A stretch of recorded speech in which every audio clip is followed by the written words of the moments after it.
Hi, everybody, and welcome back to Deserts of Plenty.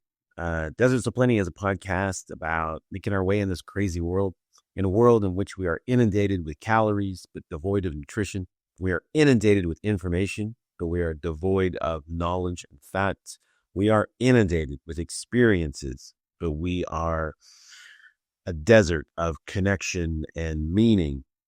In short, comfort and ease of access to all of these things: food, experiences, people, information is killing us. It's making our life much more difficult. Uh, I will, like all of these things that we get, it's just dopamine. We're getting constantly inundated with dopamine. But, I can do many podcasts on dopamine, even what limited bit about it I know.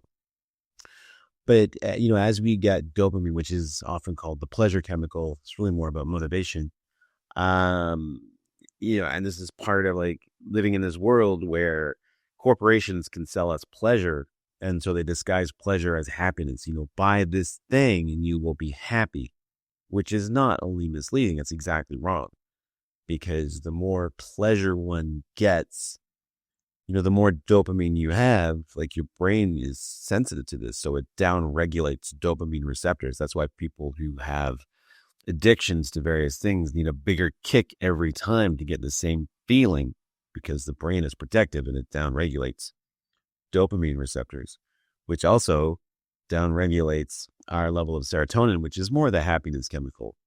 And so in a way that seems counterintuitive, the more pleasure we get, the unhappier we become. This is why, to me, children of billionaires are all monsters, because they've never had to strive for everything.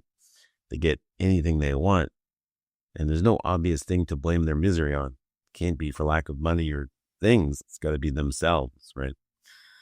But it probably isn't. It probably has to do with this unending series of pleasure. There's what's the curse of good fortune? Yeah, it's a real thing.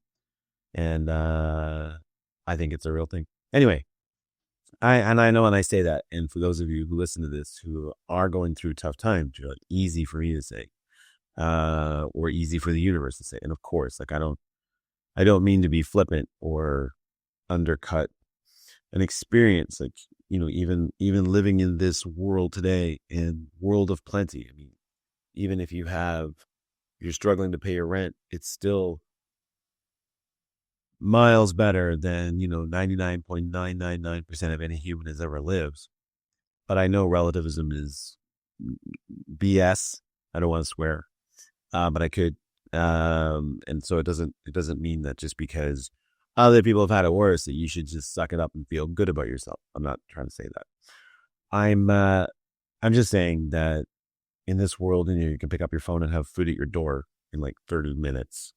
With dating apps, we have access to hundreds, if not thousands of people. And so people are very disposable, because you can just move on. And it's the same with experiences and food and all these things. So once again, comfort is killing us. In short, it's making us all sad, lonely, and miserable. And then it just seems like, well, how can that possibly be, given the absolute explosion of experiences one could have? Well, it's exactly because of that. In fact, the pleasure and pain starts parts of our brain are at the same place. And so it's just physiologically, if you get overloaded enough with pleasure, eventually you're going to get sad and depressed. I keep going back to one definition of happiness that I really like: is happiness is overcoming problems. Another definition I read, and I'm sure I've said this recently too, is happiness is that space of time between finishing one desire and like realizing one desire and the beginning of the next one, which is like, so we're still, we're still propel or die, like a shark, move forward or die, I think. Anyway, today, what I wanted to talk about are some zero cost, and in fact, some of these will actually, or at least one of these will save you money. So these are low cost or no cost, or in some instances, you know, adding money to your bank account, ways that you can consider to improve the quality of your life, your physical life, your mental life, your spiritual life, just your life in general.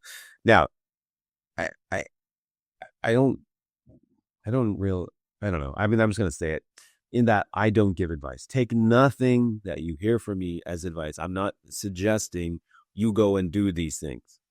One of the reasons that I like to talk about these things is because since they make no money, there's no one out there really pushing them. Like even if I hooked you on one of these things, I'm never going to see a penny from it, and no one would. So there's not like a lot of people out there pushing these things. Just as a quick aside, we're all familiar with post-traumatic disorder, stress disorder, PTSD. But there's an opposite side of that, which is post-traumatic growth, right? People experience difficult situations, and because of that, they grow. And in reality, from my understanding and reading, that phenomenon is way more common than post-traumatic stress disorder. The problem, once again, or the issue, or the reason we don't hear about it very much, is again, it doesn't make anybody any money. I can't sell you something, or one cannot sell another person something based on, oh, you have this experience and you feel better? Great, buy my book. No, because there's no book to buy. So it's not talked about, it's not propagated. And, if you ask people about what's the inevitable outcome of stress, most people will think about stress disorders because that's what we hear about. Because again, it's how people make money. So I'm not here to demonize that. It just is what it is, and we'll move on. So what I want to talk about today is 5 or 6 zero cost, low cost ways that you can go and affect the change of your life immediately. Most, if not all of these, I have taken mainly from Andrew Huberman's podcast, Huberman Lab, which I very much recommend. It is a podcast by a scientist based on scientific tools to affect your life. And he talks about it in a very accessible way. He does go into some detail if you're nerdy about that. I mean, I have a background in biochemistry and immunology, so I enjoy that. But he's not for everybody, like everything, not for everybody. But he does have some really good information, and if you just scroll through his episodes, I believe you will find something that's very relevant to you. So a lot of these comes from these. I'm going to talk about them, highlight some of the scientific evidence or the benefits that seem to be derived from these things. Again, I don't give advice. I'm not saying do these things. I'm not your doctor. I'm not a doctor. And if I were, I'm not your doctor. And even if I were, ultimately, you are responsible for your health and your well-being. No one else. So you got to own that yourself. So number one, one of the first things I do, early morning sunlight. Get sunlight in your eyeballs, on your skin. Now, for those of you worried about UV, this is generally in the morning when the UV is quite low. But again, if that is something you're concerned about, please don't follow my advice. Do what's right for you. But if this seems good to you, I recommend it. Not only just on your eyeballs, but also your skin. I mean, I live in Toronto. It's freezing right now. I'm not getting it on much of my skin, but in my eyes, because your skin is the largest organ in your body, and the sunlight affects our skin. The other thing it does is it resets your circadian, your 24-hour rhythm, lets your body know, okay, it is morning. So especially if you'd had a bad night's sleep, it's a good idea to go out and get that sunlight in your eyeballs as soon as you can, like as soon after the sun comes up as you can, because those wavelengths, most of us are familiar with the rods and cones in our eye that, detect light. There's a third receptor back there that can detect, I think, the wavelengths of light and let us know what time of day it is. So it resets our clock, helps us fall asleep easier. So that's one, no cost to that. And that's like 5 to 20 minutes, depending on the sun, its angle, its strength. The hotter and stronger it is, the less time you need. And you got to do this. You can't do it through glass. You got to get out and get it right in your eyes. So if you can do that, do that.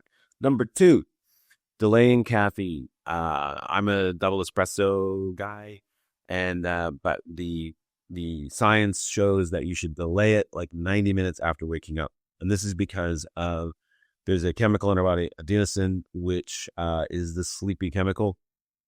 And basically it builds up in our body over day. And the more it builds up, the more we go to sleep.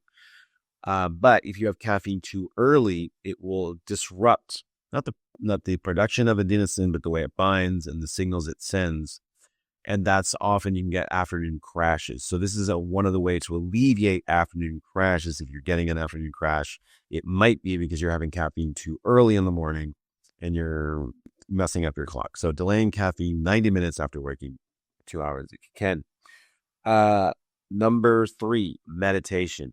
You can find lots of meditation things on YouTube for free, or you can join some places that do have subscriptions, but it's a free service on YouTube. You can find them. Research shows, 5 minutes a day is enough to lower blood pressure, clear your mind. It helps so much with mental clarity and overcoming certain anxiety disorders and stress disorders and things like that. So meditation. With that, I'll also throw in a new one that I'm doing, which is called Morning Pages. And that's upon waking, free with your hand, writing out 3 pages of just free, like just your mind, just dumping stuff on a page. I've been doing it now for over 20 days. It's helping me be clearer in my thoughts. Worries, it's a good place to put worries down. One of the things about worries is without a home for them, that's one of the reasons they keep circulating in your brain. But as soon as you write them down and give them a home, it can help you look at them a different way, process it, all that stuff. Again, 0 cost except for the cost of a book. And it is not on a keyboard, longhand, because it'll take you longer and be slower. So it's not about the destination. It's not about filling 3 pages. It's about the process. I have a book that's smaller, like 5 by 7, not 8.5 by 11 or whatever, 8 by 10, 8.5 by 11, 5 by 7. So it's shorter. Sometimes it's really tough. That second page, oh boy, it's tough to get through often, but you push through it. And I've written so many times, I have nothing to write right now, but I'm finding some benefit from that. But that's still a work in progress. Another big one, fasting or time restricted feeding or eating. Our ancestors would go 12, at least 14, 16 hours a day without eating. Most North Americans now are eating about 16 hours a day. Basically, they eat until they go to bed and wake up and they eat right away. And this does not give our body time to enter a different period of a cycle. So basically, we have 2 cycles. We have growth and reproduction, and then we have rest and recuperation. And food is a big trigger because food triggers insulin, and insulin is a big hormonal trigger of that process. And so when you're always eating, there's no time for that rest and recuperation phase because your body is just growing. And insulin is a big driver of that. So fasting or time restricted feeding, I'm going to do a whole thing just on fasting soon, but looking into it, at least, trying not to eat before bed. Like bedtime snacks are really shown to disrupt sleep because if your body's busy digesting food, it's not busy recuperating and resting and rehabilitating our body or recuperating, which is a big part of light sleep. It's that recuperation. And if you're busy digesting food, it's gonna be harder for your body to get that. In most cases, I mean, some people, I'm sure there are people who can have a big, huge turkey dinner and then fall asleep and sleep like a baby and be absolutely fine. But in general, it's a good idea to at least not eat 2 to 4 hours before going to bed. And I have been fasting for several months now, and the benefits beyond just the weight loss are quite significant for me. Which brings me to the last one. So I'm running out of time, and that is sleep hygiene. And that is like a room that is dark, cool if you can do that, and quiet. So even, if you have blinds, even like little street lights that get in that seem like not much light are enough to get in through our closed eyelids and trigger our brain. Like our eyelids, as we all know, are not completely like blackout curtains. And even though it might not seem like a lot of light, it's enough to disrupt our sleep. I mean, most of us now know about screens and that we shouldn't have blue light from screens. But in my house at 9:30 at night, my lights all turn like red or dark or dim. Basically as little light as I need. Um, and my room is pitch dark. Like I can be in my bedroom in the middle of the afternoon in July with bright sunshine, and it will be pitch black in here. Uh, the knockout blackout curtains that are thick also help with sound, and so my room is very like a cocoon, and I sleep way better, much less disruptions, fewer light coming in, and it is done a lot. So, other than the cost of maybe buying some curtains, that one is zero or low cost. So once again, just to recap, that's getting light early in the morning, 20 minutes, before the UV gets too strong. Delaying caffeine, 90 minutes. Meditation, 5 minutes a day is enough. Fasting or time restricted feeding, which is kind of the same thing, but just fasting usually is longer term. But myself, I do 2 36-hour fasts a week, and I love it. It's not easy, but that's part of the joy of it, is fighting through something that is tough. Cold therapy. I didn't even talk about cold therapy. So really briefly, because I'm really going over today, cold therapy, cold showers or cold plunges. And that has a range of benefits. Again, do this safely. Don't just go out and start doing it because it can be hazardous. But I do cold showers and cold plunges. I've worked up over time, and now, but it helps with the release of growth hormone. Growth hormone can go up like 2 to 5 times. Cortisol, when it's released like forever, is very damaging. But in short bursts, we need cortisol. Cortisol rises in the morning upon waking. It'll do that. And then a lot of endogenous opioids and endorphins, the happy chemicals. I know opioids, everybody freaks out, but your brain does make opioids that are pleasure chemicals. Your body is, so when you do something tough, typically your brain will reward you. Like, that was hard. Here, have some like yummy chemicals. And you go, ooh, it feels pretty good. Anyway, that's, I'm well over my time. Thanks everybody for tuning in for Deserts of Plenty. That's just 5 or 6 low cost or zero cost ways to go out and have positive impacts on your life. I've done these things with a few other things, and I'm 57 almost. I feel amazing. I feel really great. I started running again, which I never thought I would do. I had some other interesting little health benefits that have happened as a result of this, including like my blood pressure going down over 10 points. Well, some other things I'll talk about maybe in a subsequent podcast when I start talking a little bit more about physical health. Anyway, thanks everybody for tuning in. I hope you're having a great week. And I hope to see you again back here next time for more Deserts of Plenty.